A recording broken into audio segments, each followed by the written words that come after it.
Hello everyone, welcome to today's episode.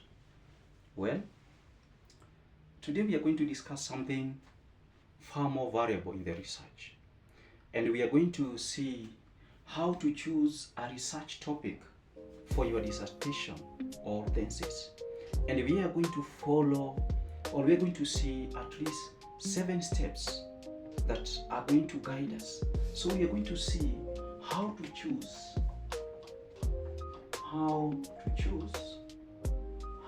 choose a research topic.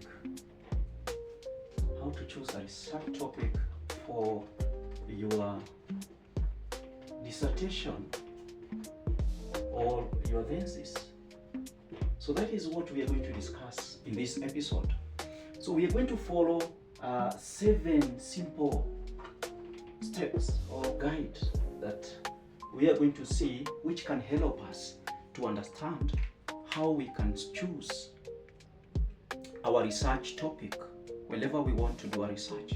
So my viewer, just grab your notes and let us get started. So step number one,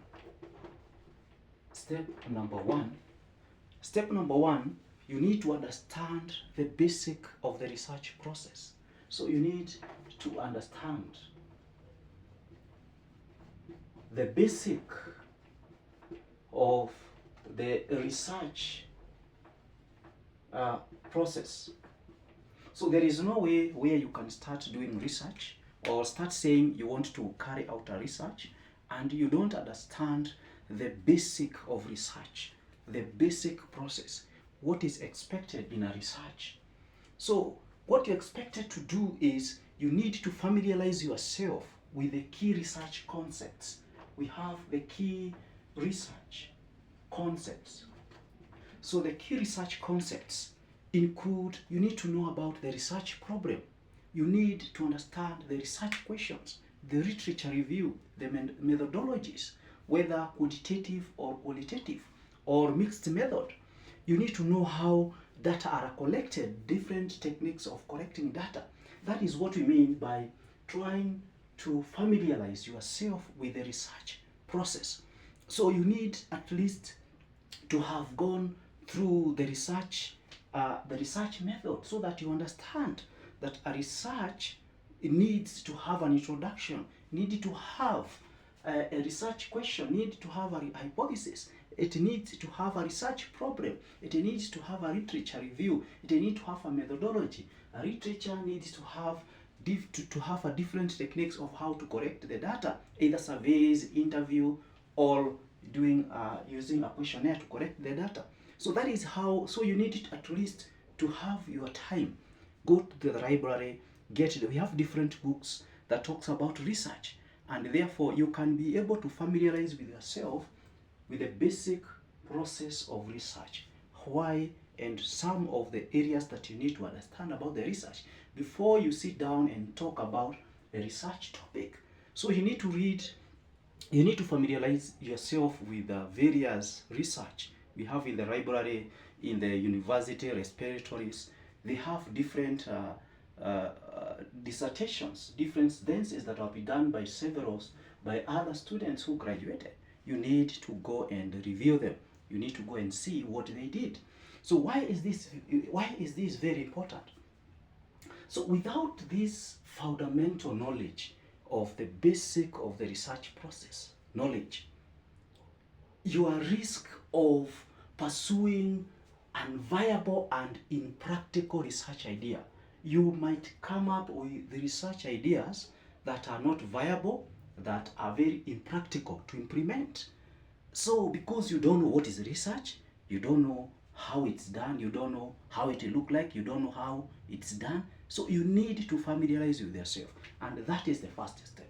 For example, if you're interested in studying about the customer's behavior, you need to understand how to design a survey, to conduct an interview, or even how to collect the data. Another example, if you are studying public health in Kenya, you need to understand how to design a survey to collect data, for example, about malaria prevention practices in rural area, or how to conduct an interview with healthcare workers in Nairobi, whatever. So by doing that, you are trying to understand and see how research is carried out, and this is very, very much important. So you need to understand the basic process of the research as the first step before you start thinking and looking for a research topic. So that takes us to the step number 2. That is, understand your university requirement. You need to understand the university requirements. So we have different universities and their requirements are different. So you need to review the university's guidelines in terms of the originality, in terms of the topic restrictions, in terms of the data requirements, whether they allow you to use primary or secondary data. You need to understand how do they want their methodology to be designed, what are their methodology expectations and their ethical consideration. Okay, because we have private and public universities, and all of them have different requirements. Some of them are even religious colleges and universities. We have the public, and all their foundation are different, and therefore you might realize that their requirements are different. So before you even think about coming up with a research topic for your dissertation or for your thesis, you need to understand what are the requirements of your university. What are the requirements? And this is very important because this will ensure your topic aligns with your institution's standards, and you are going to avoid a wasted effort, because you might take your time to come up with a topic, and when you go to check the university requirement or your institutional requirement, you realize they are not acceptable. So this will ensure that whenever you start now drafting your research topic, you are going to align within the framework of your institution. For example, if a university requires primary data, and you can't choose a topic that relies solely on existing literature.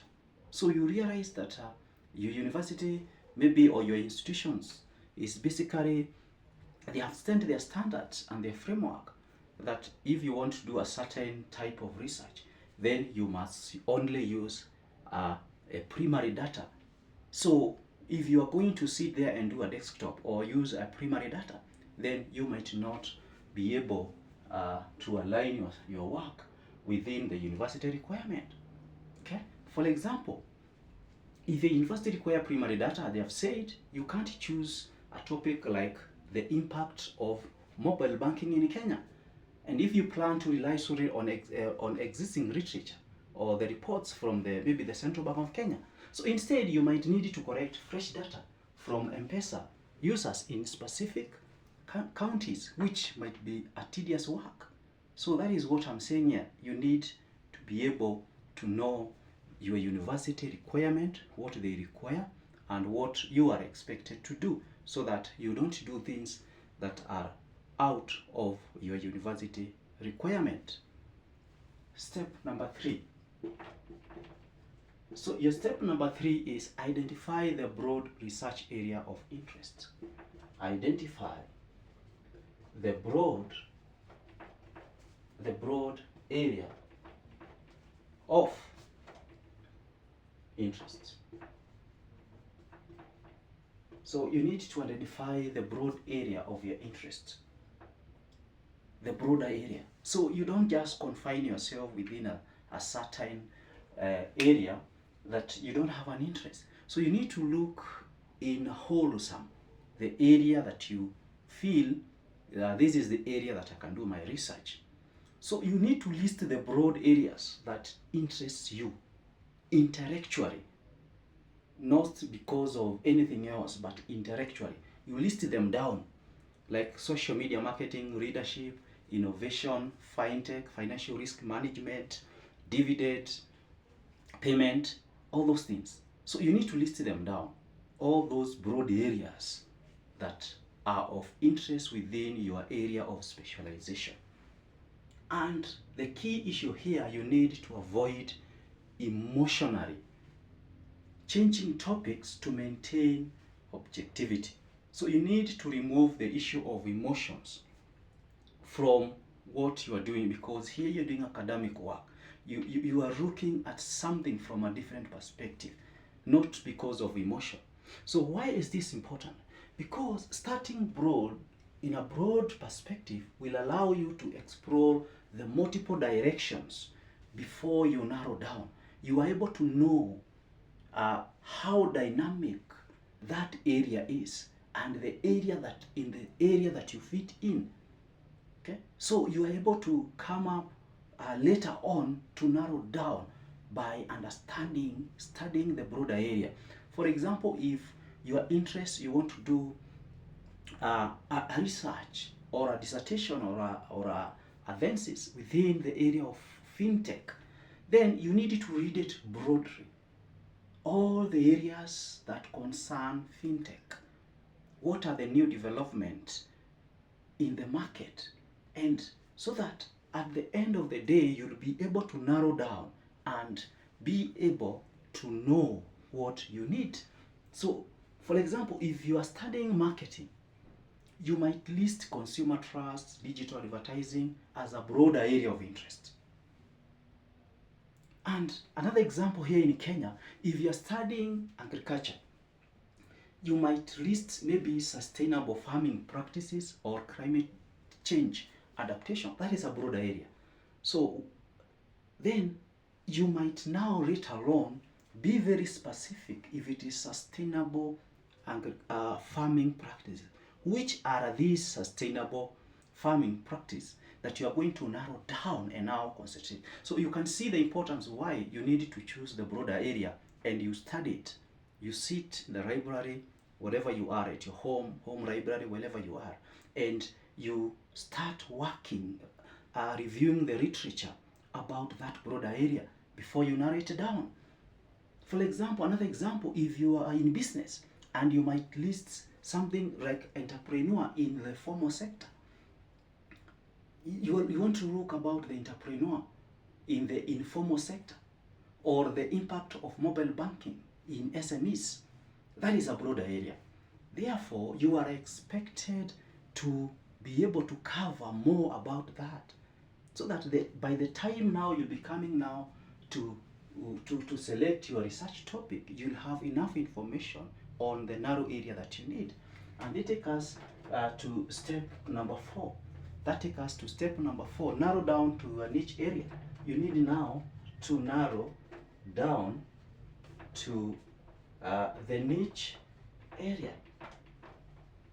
After you have selected your broad area of interest, now you need to narrow down to a niche area. And how do you do this? And this is where we have a problem. In academic, you need to review the past dissertations from a university programs to see how other narrowed topics into the areas of their niche. So it is not something that you will sit and wake up and you say, this is what I want to do. It will require you to have an understanding and to review other empirical literatures. How did others came up with this topic?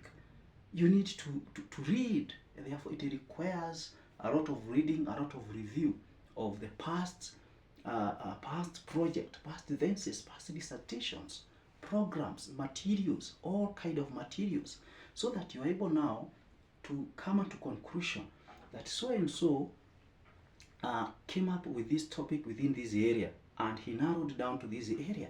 So that is what I'm saying here. For you to be able to narrow down to a niche area, then you need to review past dissertations from your university and even other university. How did they came up with this area? So you can use keywords from your broad area to search for relevant dissertations. You can use some specific key areas. For example, if it is fintech, there is a blockchain, there is mobile banking, internet banking, all those things. You are able to use those keywords so that you're able to get the right material and you're able to see what they did and how they do it. So this is very important because this helps you to understand how specific and originality, or how original your topic needs to be. So it will help you to know these people did this, these people did this person did this person did this, and therefore you will now be able now to structure your topic within a certain area that have not been studied more, and that one will make your research to be very original instead of copying what others are doing. So this is what I'm saying. For example, if your broad interest area is social media marketing, you might get narrowed down to customer trust in Facebook advertising. So now that one look very interesting and very unique and very original. So you're not looking at the broader area of social media marketing, but now you want only to focus on the customer trust in Facebook advertising. Those people who are advertising, they're doing the social marketing in using the Facebook. So you want to see now, to narrow it down to that specific area so that you can be able to be very original in your work. For example, if your broad interest is sustainable farming practices, you might narrow it down to adaptation of drought-resistant crops among smallholders, farmers in Kitui town. So you see now you are looking at sustainable farming, but now you are looking at the adaptation of drought-resistant crops among smallholders within Kitui County. So you have narrowed it down in such a way that it becomes very interesting and very unique and very original, and you're going to get gaps in that area. Another one, if you're looking at your broader area of interest is entrepreneurship, you might narrow it down to challenges faced by women entrepreneurs in Nairobi informal settlement. Very interesting. And you be very original in whatever you are doing, because after you have reviewed the literature, you might realize nobody has ever narrowed it down to be able to understand the challenges that this women entrepreneurship are facing in the informal, I'm not talking about formal, in the informal settlement within Nairobi. And that brings us to step number 5. Step number 5 is review the literature. Review the literature. You review the literature. So what will you be doing here? You need to bury yourself in academic journals. You need to bury yourself in books and review various literature about that specific a niche, specific things that you want to do, specific topic that, or a specific area that you have selected. So you need to dive into the academic journals, books, articles. You review the literatures because you want to understand the current state of knowledge in your niche area. Is there a paper that has been published within that area that can give me an insight on what to expect and how the approach was? So you are reading literature for you to understand what is the new knowledge in your area. It is very, very important so that you don't do something which has already been done. So that is why you need to dive into the literature, into books, in academic books, in journals.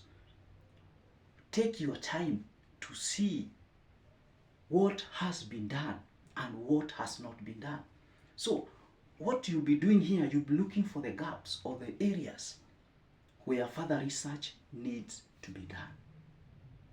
You'll be looking at the new areas, the gray areas, the gaps which are there, by looking what has been done and what has not been done. So why is this important?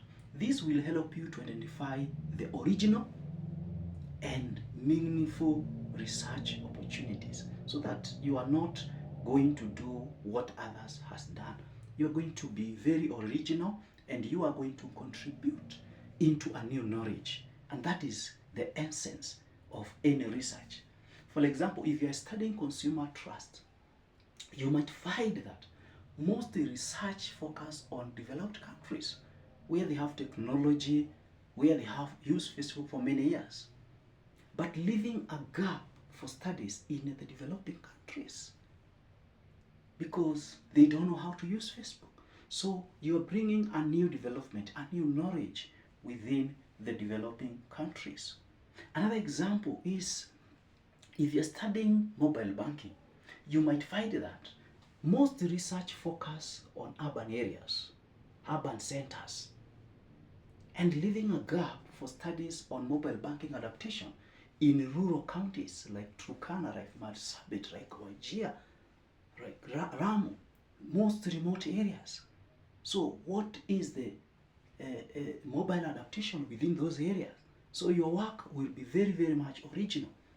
And another example, to emphasize on point number 5, when you are reviewing your literature, if you're studying education, you might find a gap in research on the impact of free primary education on learning outcomes in marginalized community, like those in Madera County. Very narrow, and you are bringing up a new knowledge and you are demonstrating a contribution to the knowledge.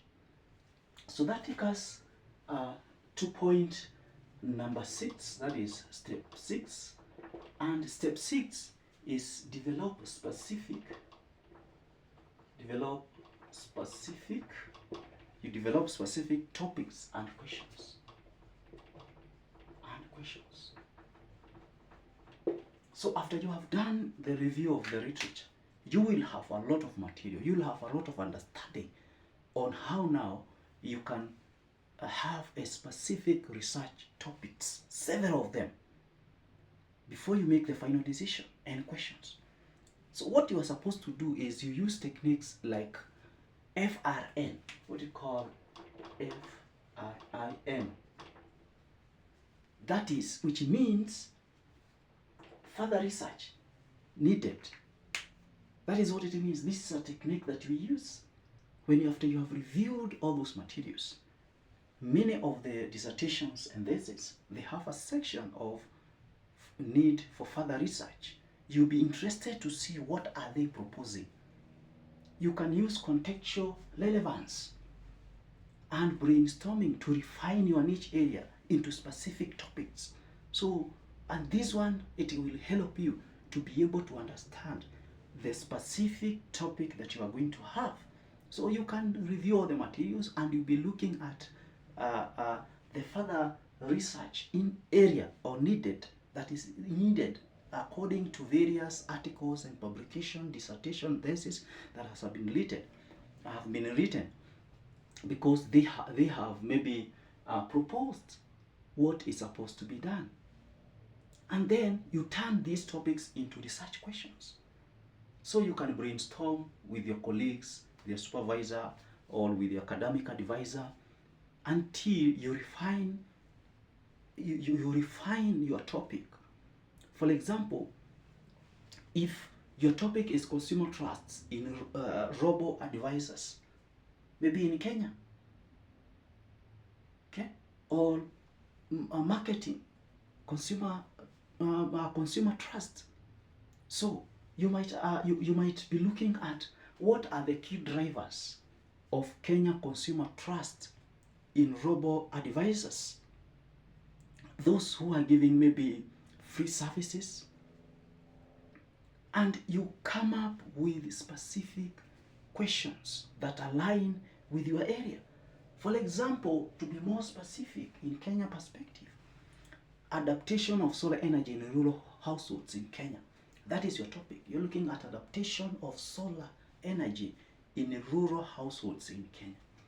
So the specific research questions that you can come up with is what are the main barriers to adopting solar energy in rural households in Kakamega County. So now this is very smart. How do government policies influences adaptation of solar energy in rural areas, in such areas? What are the contribution of the government?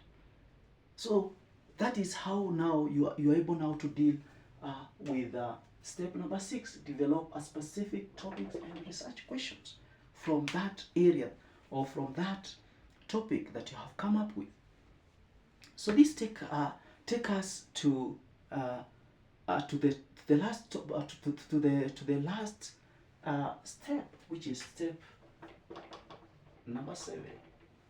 Step number 7, evaluate and select your topic. You need to evaluate and select your topic. So you need to evaluate and select your topic. Remember, you might have come up with 2 or 3 or 4 topics plus their research questions. And out of that, now you need to evaluate them. Score your potential topics. That is what I'm saying.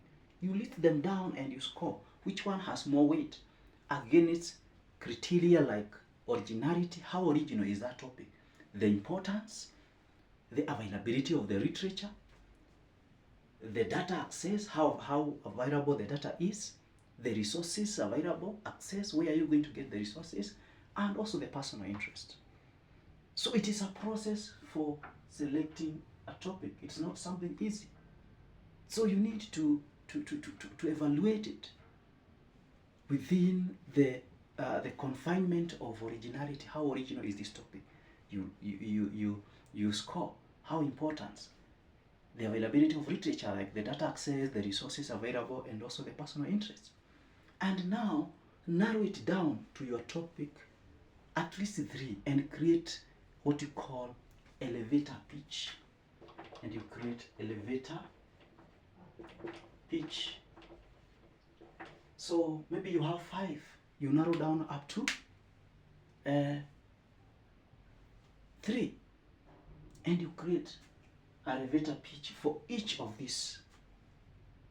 So why is this very important, that you need to create a elevator pitch? This is because you want to do a systematic evaluation that will ensure you choose the most viable and impactful topic for your research. So you'll be able to do a systematic evaluation. So that is why you're creating elevator pitch.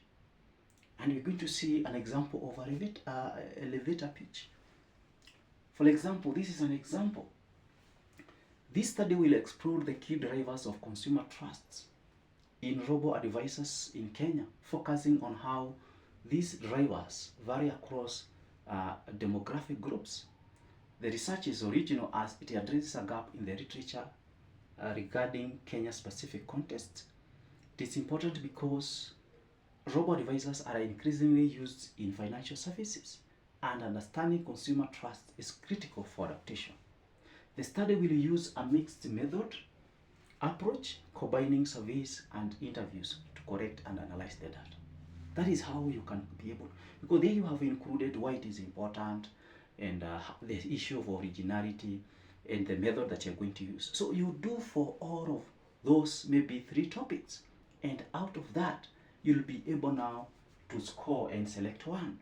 I can give another example here where we have this study will explore the barrier to adopting solar panel or solar energy in rural households in Kakamega County, Kenya. The research is original as it addresses a gap in the literature regarding renewable energy adaptation in underserved areas. It is important because solar energy can significantly improve living standards and reduce reliance on fossil fuels. The study will use mixed method approach, combining surveys and interviews to collect and analyze the data. So you create such an elevator pitch where you're going to demonstrate how original it is, why it is important, the method that you're going to use, and the contribution that is going to bring in the field of your knowledge, or in the field of your specialization. What knowledge is it going to bring? The last elevator pitch, if you have selected 3, this study will investigate the impact of mobile banking on small holder farmers in Nyeri County, Kenya.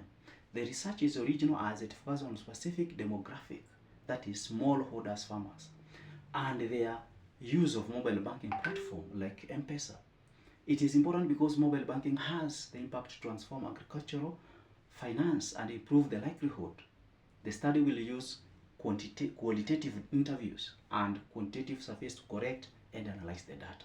So that is how we create what you call an elevator pitch. Finally, you need to get a feedback about your elevator pitch.